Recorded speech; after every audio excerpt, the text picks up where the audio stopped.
What up, though, everybody? Welcome back to another episode of the Deuce Show. So, as you guys see, no Detroit basketball anthem intro tonight, no dog pound anthem, no forgot about Kate anthem. The Pistons do not get a win tonight.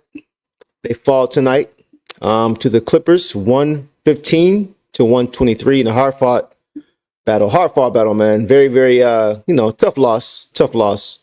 Pistons did try to play inspired basketball, but they just did not have enough down the stretch to finish the job. And experience definitely played a part. So first of all, shout out to everybody who is still up right now because it is currently 1:16 a.m. on Thursday, March the 6th. So this was a late West Coast game tonight. So for those who stayed up, shout out to you guys. I think tip-off was at 10:30. And the game just ended about 15 minutes ago. So shout out to everybody who is still here. Diehard Pistons fans are definitely in the building. Definitely want to shout you guys out for sure. Avery, what's going on? Bryce, I see you, bro. We're going to talk about that too, Bryce. Carl, what's up, bro? What are you doing? What are you doing awake, bro? You should be asleep. But yeah, definitely a tough loss for the Pistons, man. Few things we're going to highlight tonight. It's not going to be a super long video. But definitely want to hit a few things in this game. Don't want to make too much of this game either. You know, this was definitely a game the Pistons could have gotten, right? A little disappointing is how it played out, but I still was encouraged by some things that I saw from the Pistons tonight. So first things first, injury report. The Clippers were without Kawhi Leonard, who does not play back-to-backs anymore. He played last night. And Norman Powell also did not play in this game. And the Pistons were still without Tobias Harris, for personal reasons. I'm not sure what's going on there. Personal reasons, so it's none of my business, right? Hopefully, hopefully he can just come back soon. Hopefully everything is okay with him, and we can get him back on the floor playing and helping us out because he's been a very, very important piece of this team as of late. As far as Norman Powell goes, he was honestly Cade's stiffest competition to win Most Improved Player, and he's been out with an injury for a while. He's had a knee injury. I forgot what it's actually called. I think it's called the patellar tendon or something like that. It's connected to the kneecap. So there's no timetable for his return as of right now. So I think Cade is the heavy favorite right now to win the Most Improved Player of the Year award. And, you know, he deserves it, right? I talked about that. I mentioned it in my song, Forgot About Cade. I called it out last year, just saying. But shout out to Cade. Definitely probably going to get that award. But getting back to this game, Isaiah Stewart did return tonight from his lower back contusion. It was good to see him on the floor. He was very important tonight for the Pistons. As far as who was in the building in LA, Jared Goff, Amon-Ra St. Brown, Jalen Rose, Floyd Mayweather, a lot of notables were in the building tonight. So the Pistons are definitely catching people's eye, because these celebrities don't have season tickets to these games. A lot of them don't. So they're showing up for the Pistons on the road and at home, which is encouraging. All right, so let's get to my initial thoughts for this game, right? First things first, man. James Harden, right? James Harden dropped 50 points on the Pistons tonight. Yes, 50 points. He scored nearly half of all of the Clippers' points tonight, which is insane. And this just shows that even at this stage of his career, he's still a bucket, right? I know that, most of us, myself included, don't like the way that he draws fouls and gets to the line and does the whole baiting thing. The same reason I'm not really a huge fan of Trae Young or Jalen Brunson, for the same reasons, right? But according to how the game is played, he is very good at playing that way.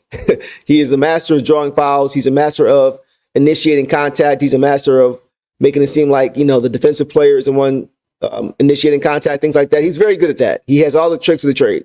He's got all the tricks.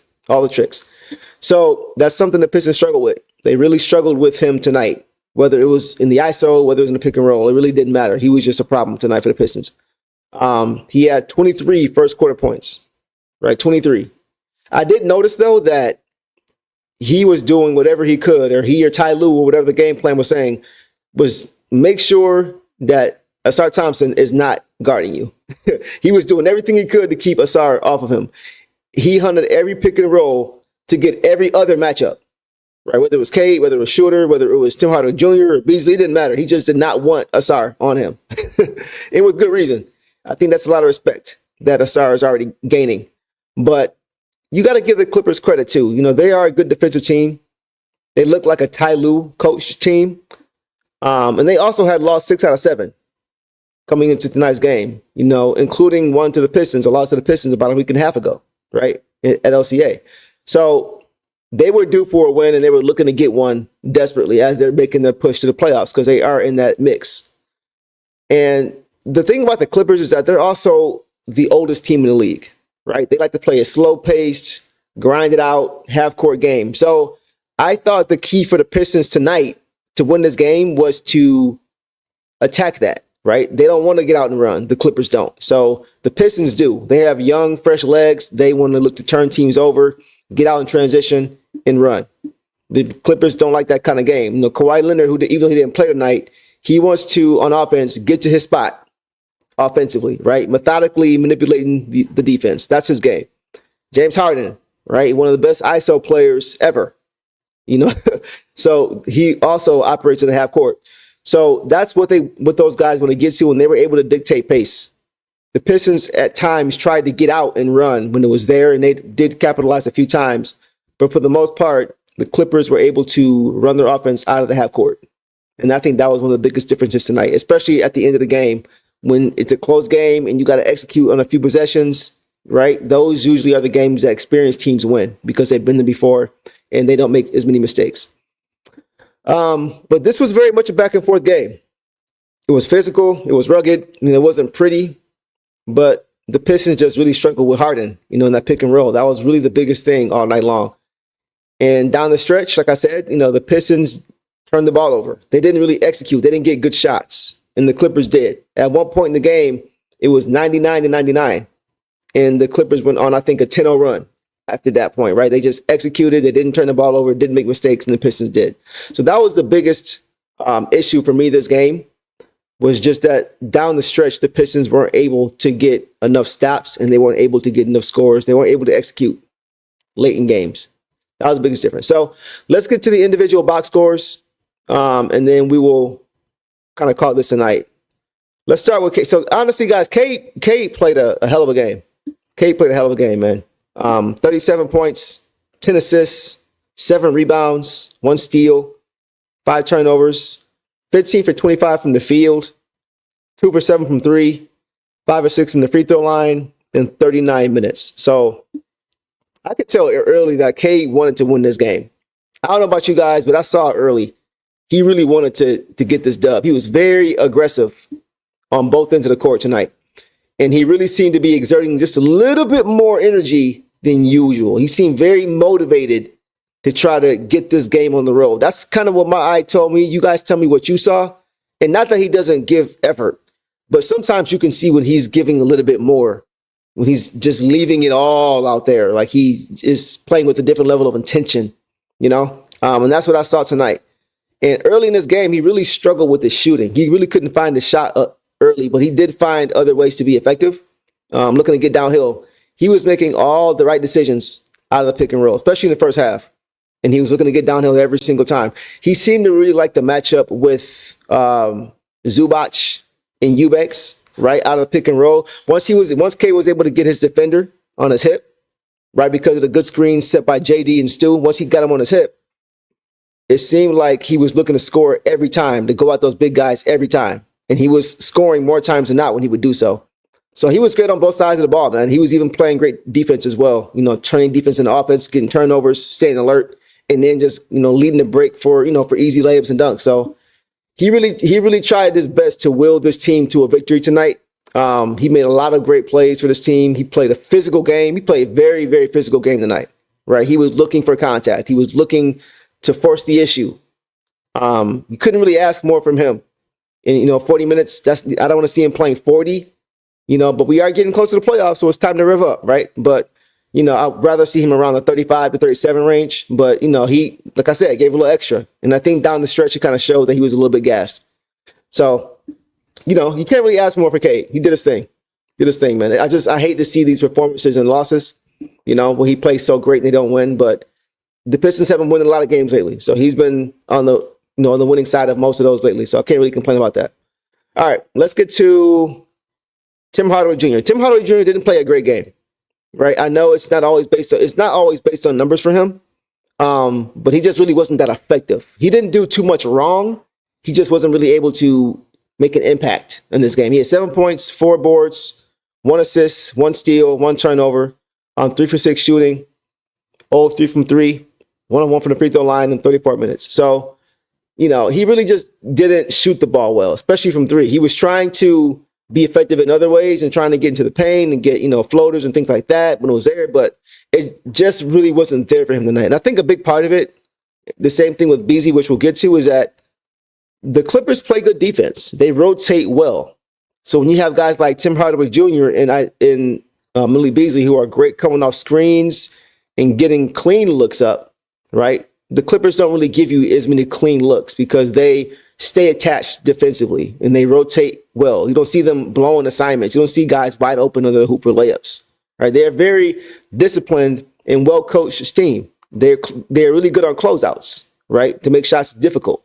That's why you see Beasley with 14 only and Tim Hardaway Jr. with 7, because a lot of their game is predicated off of that, right? So if you can't get clean looks because they're not giving them to you, now you got to either take a tough shot and move the ball and then try to get it back and get a score. So I think that's why Tim Hardaway Jr. didn't really have a great game, because the defense was kind of suited to stop him from being effective, But defensively, he still tried. He still gave a lot of effort. Just wasn't an impactful night for Tim.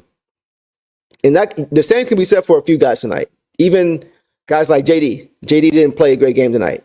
JD did not play a great game tonight. He had 7 points, 4 assists, 3 boards, 1 steal, 2 turnovers on 2 or 3 shooting, 3 or 6 from the line in 26 minutes. So a lot of things that you can really highlight for JD tonight, right? And we know that as of late, he's been playing against teams that don't have great bigs. And that's not to take anything away from his growth, because he's been growing at a rapid rate. You guys know I've been one of his biggest fans, right? All season long. But when you play a guy like Zubac, who's more crafty, who's more physically imposing, who's bigger and stronger, right? It's not going to be as easy to get to what you want to get to on either end of the court, right? And JD struggled. A lot of JD's fouls tonight were very undisciplined fouls. One thing I've been saying about him lately is that he's been very disciplined lately. He's been playing big, staying down, not playing defense with his hands or playing with his feet. But, he just was not that disciplined tonight. It wasn't the effort. It was just he wasn't locked in to the game plan tonight. And that happens sometimes, right? Every game is not going to be a great game for all these guys. It's not. He's had a very, very good stretch the last few weeks to a month, right? He had a bad game. It happens. Everybody gets in foul trouble sometimes. Everybody's out of sync at times. Wasn't a good game. If this continues, then it's something to look at. But as of right now, I'm not too concerned about that. And like I said, he did give the effort. It just wasn't followed or coupled with the execution. He didn't. He had, for example, he had a few fouls tonight that were bailout fouls. I think one was in the 4th quarter with only 2 seconds left on the shot clock for the Clippers, and he goes over the top and fouls Zubac on the inbound. It's not even necessary. K did it once too in the first half. I think he fouled Nick Batum on a fall away 3 from 40-something feet, and K fouled him and picked up a foul he didn't need. You know what I mean? So it's just it wasn't just JD. It just seemed like, the guys tonight just weren't in sync with each other, and they weren't really playing to their strengths, and they weren't really locked in like we've seen in the last few months now, last couple of months. So, that's something to keep an eye on for JD. But, he did do some good things tonight. He kept a lot of possessions alive with offensive rebounds, just with effort, tapping the ball out, or if he would miss a shot, he would try to chase it down before the opposing guard got to it. Giving another possession. So he did give a lot of effort tonight. And he did show good vision as well. He did show good vision and good interior passing. It was one play he crossed over James Harden and dropped it out to Asar, who was cutting to the hoop. So, some things you can't take away that are positives, but overall, there's some things that JD needs to continue to work on as a young 21-year-old big in this league. And I'm sure he will. All right, let's go to Malik Beasley, the guy we just talked about. So Beasley had 14 points, and that was pretty much it. 14 points and 2 turnovers. On 5 for 12 shooting, 4 for 10 overall in 33 minutes. So it's a lot of what I mentioned, guys, with Tim Hardaway Jr., like I said, applies to Beasley. Beasley is very good at coming off screens and just going straight up with the basketball. We see it all the time. He's also good at getting out in transition and for easy catching threes.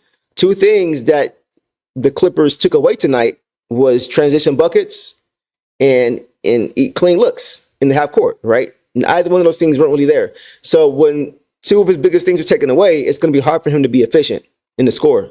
He was not getting a lot of easy looks, coming off screens, pin downs, things like that. He just was not getting easy looks.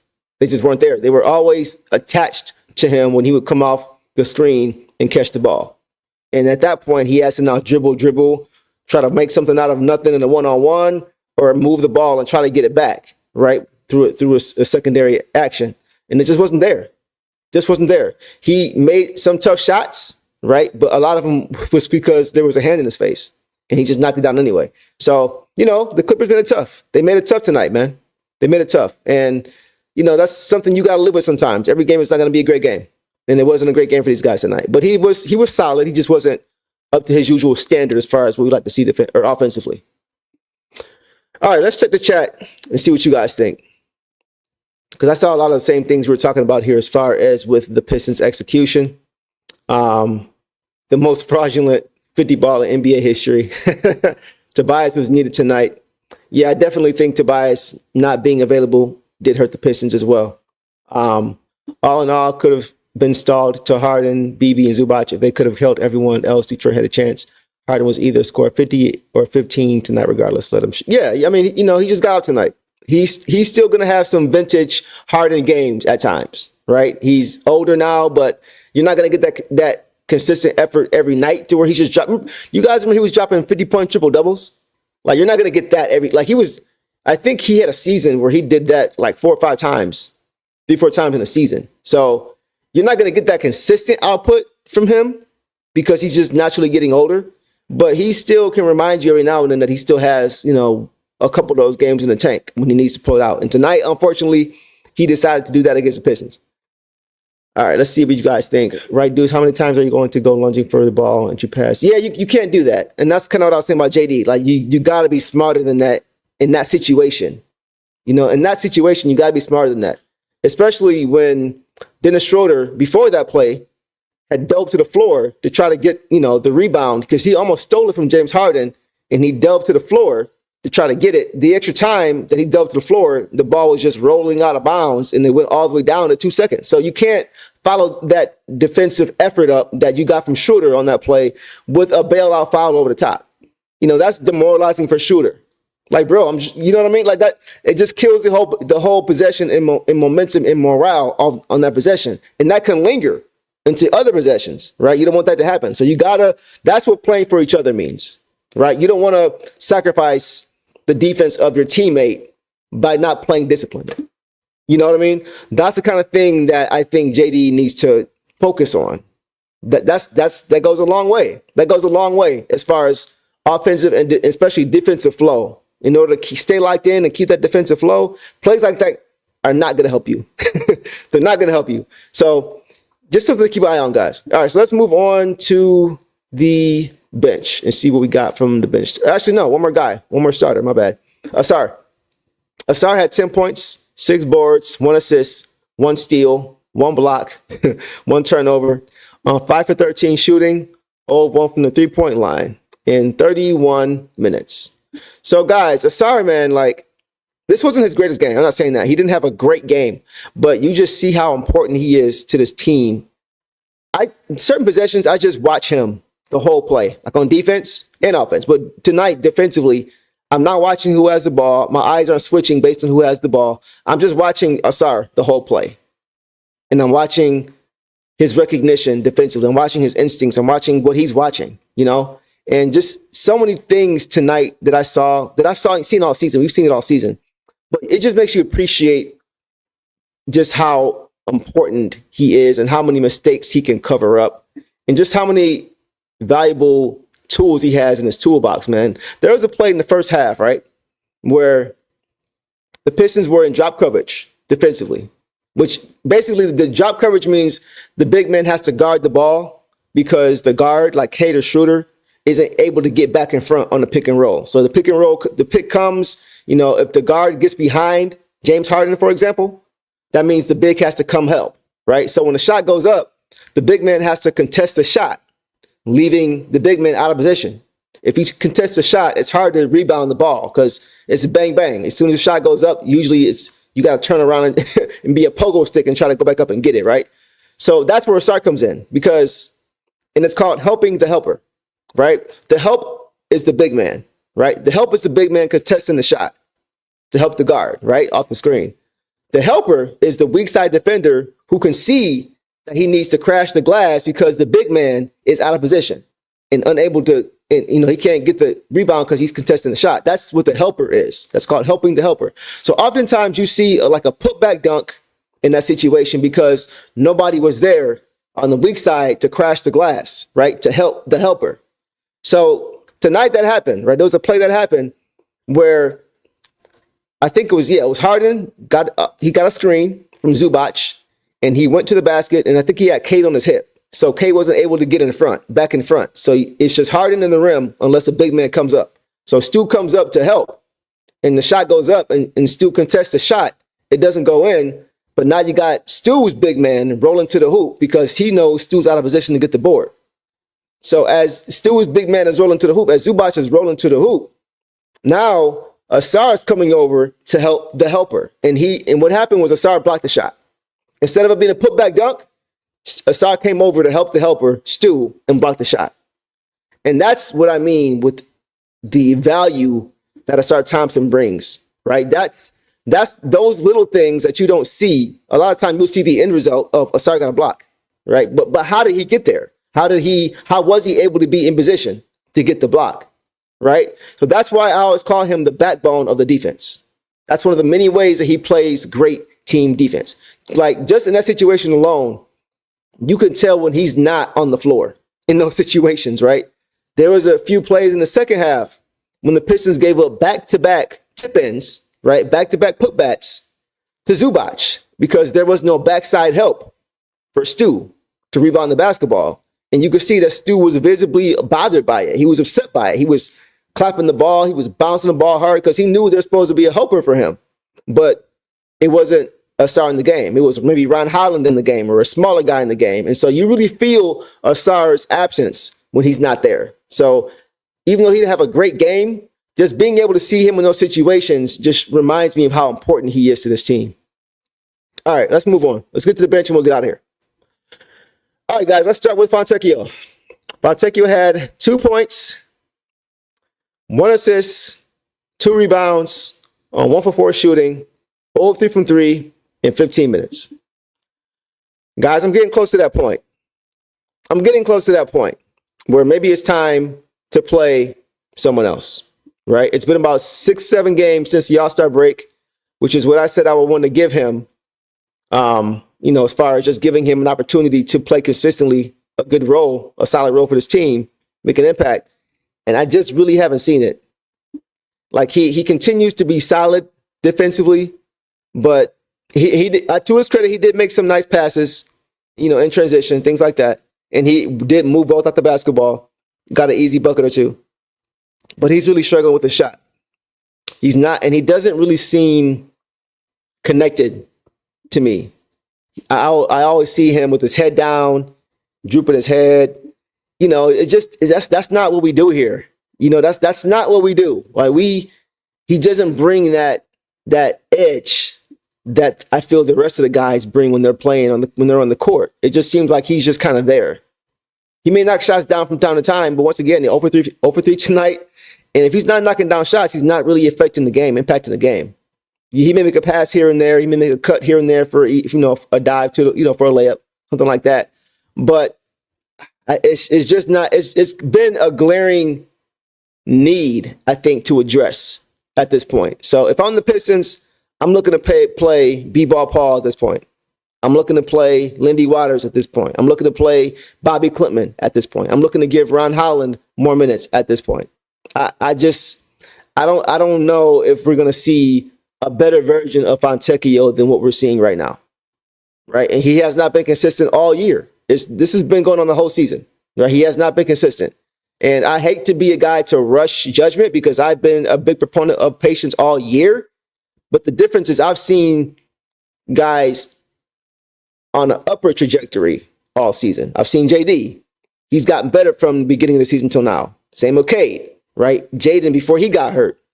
Tobias, right? All these guys have gotten better as the season has gone on. And it doesn't seem like Fontecchio has really taken a jump and improved and been impactful consistently for this team. And he seems to be really the only guy who's getting consistent minutes who hasn't done that.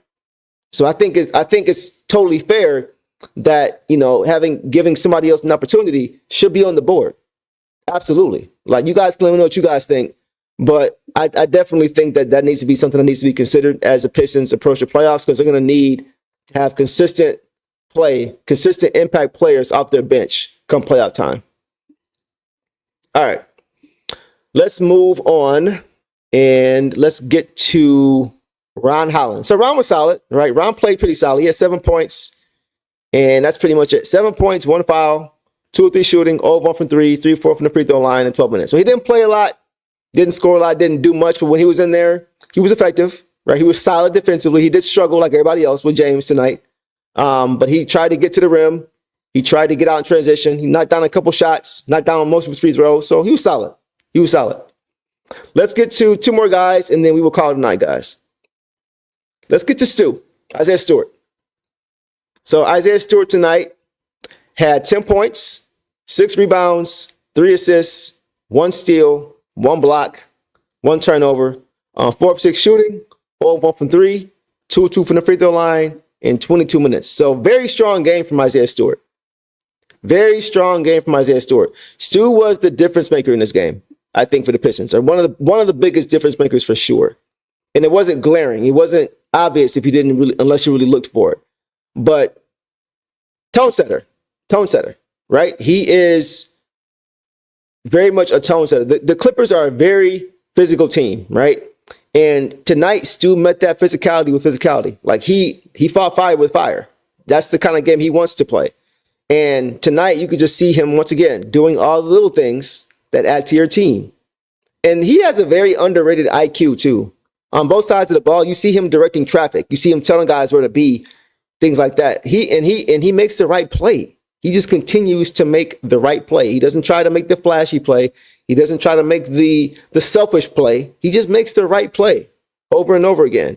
And he plays sound. He's a really good perimeter defender too, right? There was a few plays where he got switched on to James Harden tonight in the pick and roll, and he guarded him solidly. A few times he couldn't get a good shot. So and for a big to be able to do that, how many bigs do you know can guard James Harden on the perimeter? Right? We've seen guards get destroyed by James Harden on the perimeter. So Stu continues to show his value defensively as being able to switch out and guard when needed, right, in the pick and roll. So he made things tough for him.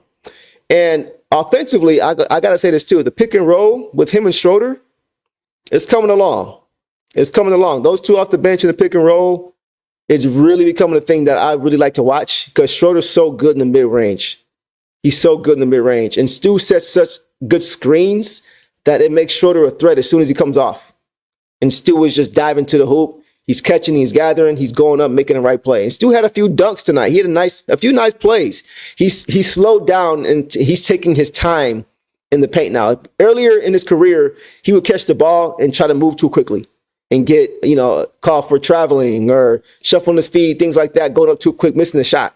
But now when he's going up, he's finishing strong. Like when he's finishing in there, getting up shots, you expect him to go in. And he's got great footwork already. So Stu and Schroeder is something to watch for in the playoffs, guys. I think those two guys in the pick and roll is going to be something that's going to be very, very important. All right. Let's get to the last guy we just talked about, Dennis Schroeder. Dennis Schroeder, right? Dennis Schroeder, man. Dennis Schroeder had a great game. Great game. 21 points off the bench, 7 assists, 6 rebounds. Those are starter numbers. 8 for 14 shooting, 5 of 9 from 3, 28 minutes. So, guys, this game tonight showed exactly why I said the Pistons had to make a move once Jaden Ivey went down. Because it left the Pistons with 1 point guard. You guys saw it when Jaden went down on January 1st, right? Those ensuing games after that, when the Pistons were trying to utilize Tobias as the offensive hub when K would sit down. When K would sit down, it would be Tobias as the offensive hub, or it'd be Beasley trying to handle point guard duties here and there, or it'd be Fontecchio trying to dribble the ball, or it'd be Sasser everybody was playing out of position because nobody else other than Schroeder and Cade, or I'm sorry, other than Cade and Jaden at the time, are point guards. So when Cade would sit down, you would have no other point guard to run your offense. And that's why I kept saying we need to get Cade some help. Because whenever Cade would sit down, he would be anxious about how long he can sit down because he knows that there's no point guard in the game who's going to orchestrate the offense. So he's scoreboard watching, right? But having a guy like Schroeder to kind of come in and fill the role, a lot of what, some things that Jaden did when he would slide to the one, when Cade would sit down, they showed themselves tonight. He was getting it done offensively and defensively, right? He was really battling defensively. He was battling James Harden late in the game. Like I mentioned, diving on the floor, and he made him earn it late. Like Harden has a huge size advantage on Schroeder, but he still battled. He still made things tough. He was still very, very much a pest defensively. And that was very, very important, man. Very, very important. So, like, if we can continue to get this version of Dennis Schroeder, it will have been the perfect trade made by Trajan Langdon, man. And also with Schroeder, like a week or so back, right? I was saying that I need to see more of a defensive presence, like more resistance defensively on the perimeter. Because early on, when he first got here, guys were just shooting right by him. They were just shooting right by him. And the help would have to come every time. But now he seemed to have settled in, and his resistance on the perimeter is much better. Much better.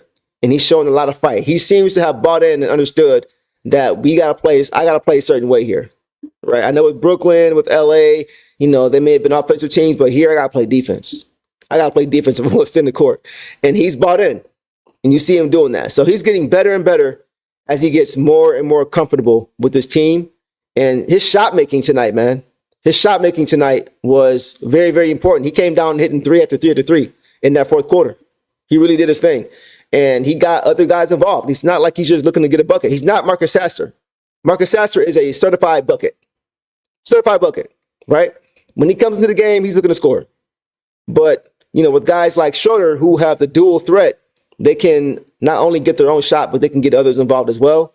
Now it makes the offense that much difficult to defend. And now you got guys like Isaiah Stewart really benefiting from that.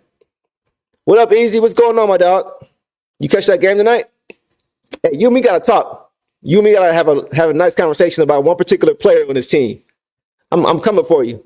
But but definitely this was definitely a game the Pistons could have won. Could have won this game, but they just did not execute down the stretch. Once again, the Clippers showed their experience and the Pistons showed their youth. That's what it came down to. They had their chances. They stayed close. I tweeted earlier, if the Pistons just hang close in this game and not let it get to double digits and get out of hand on the road, they got a shot. And they were in this game all the way through. The game was tied with about 3 minutes left.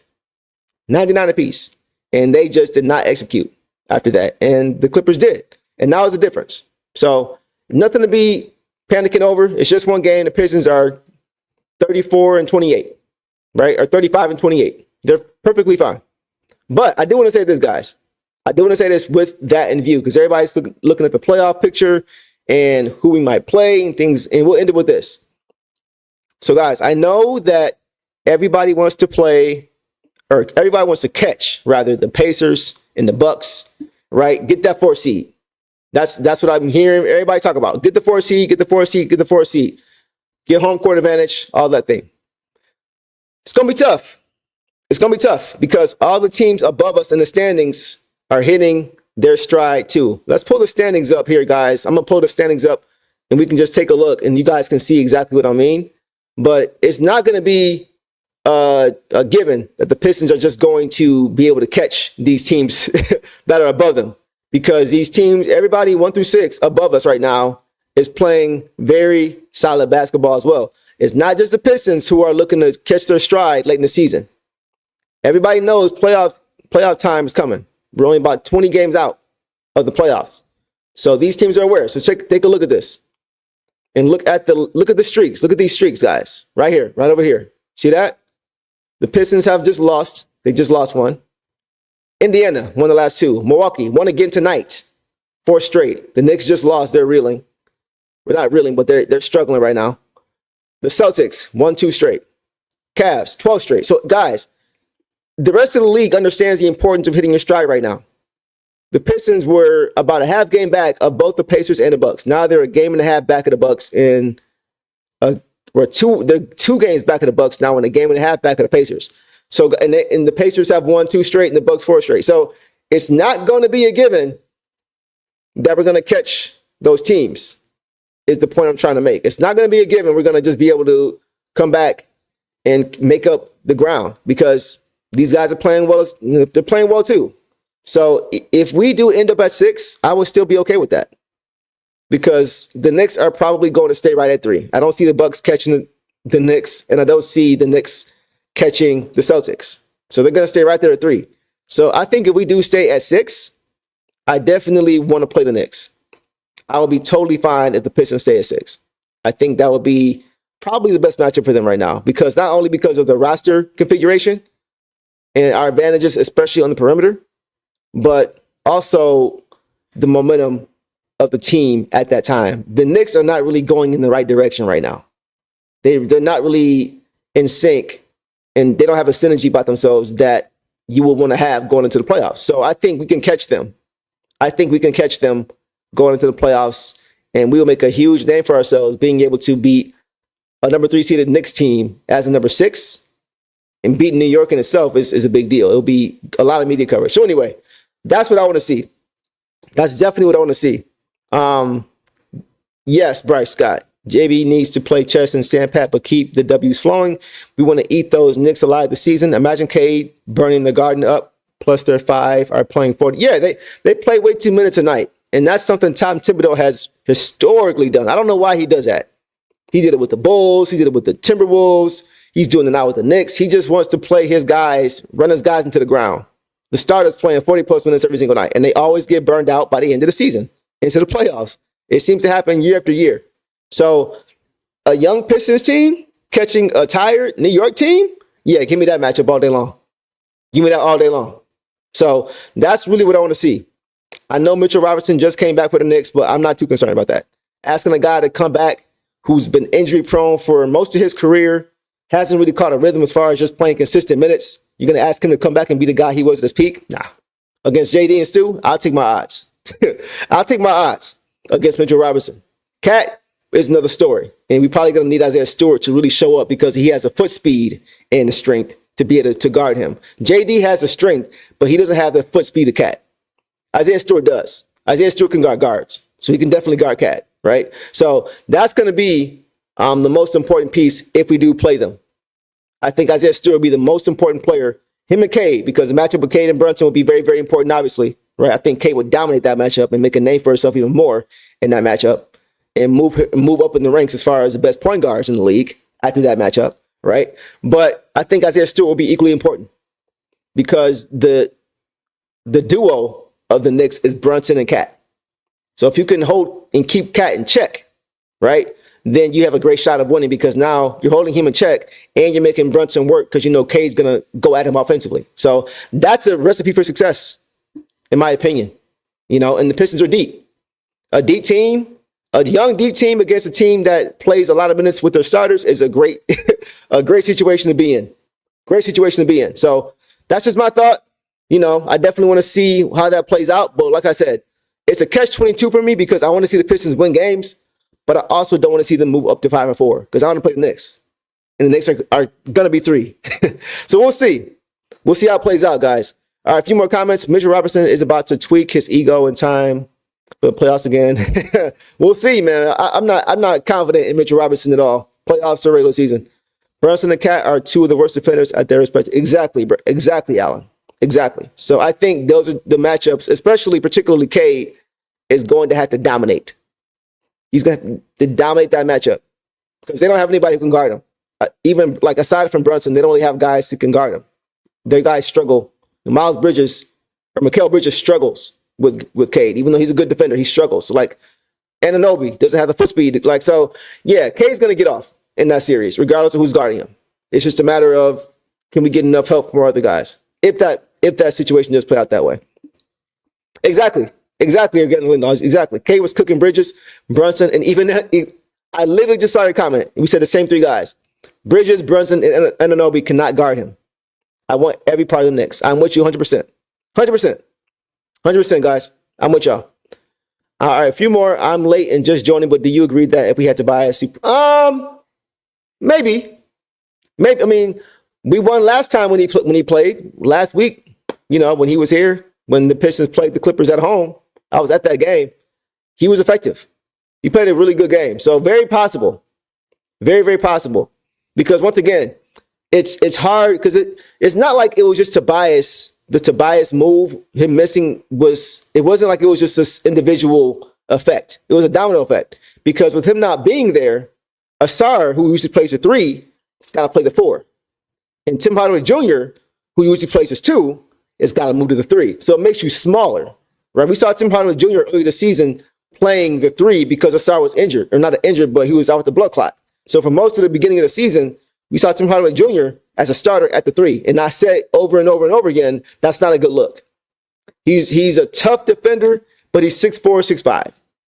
He was undersized every single game.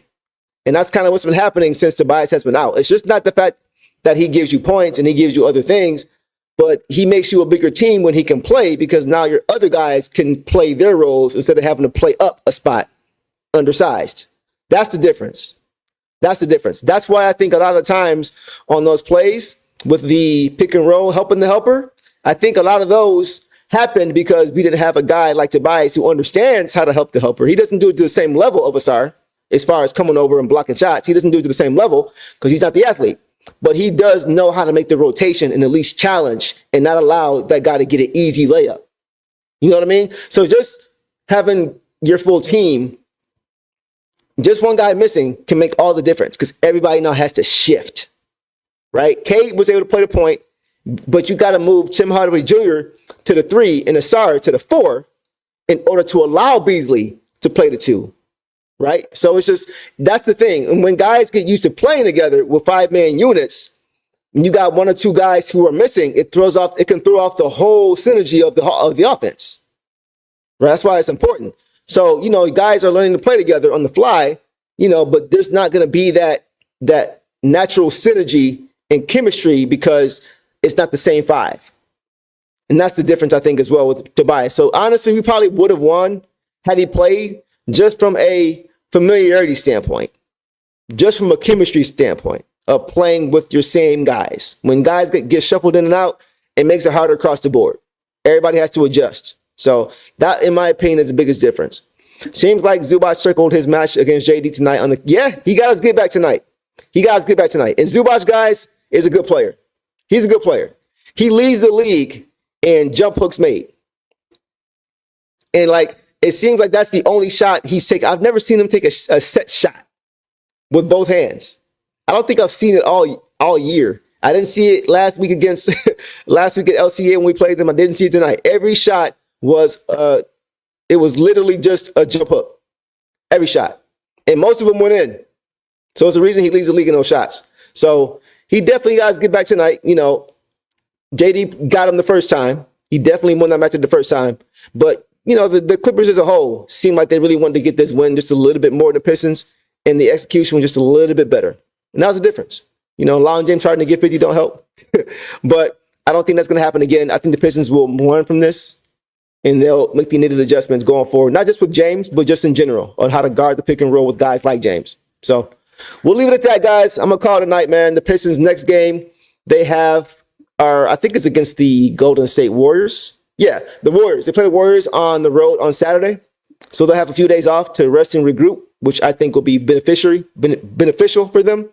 So I'll see you guys back here Saturday night to break that down. What will hopefully be a bounce back win for the Pistons. So that's it for me, guys. It's been a great night with you guys. As always, I know it's a late night. I appreciate you guys staying up all the way till 2 o'clock in the morning, which is crazy. Y'all are real ones. But we'll be back Saturday. Shout out to you guys for staying up with me. Y'all are real ones. And as always, I appreciate y'all hanging with your boy in Detroit versus everybody. Peace.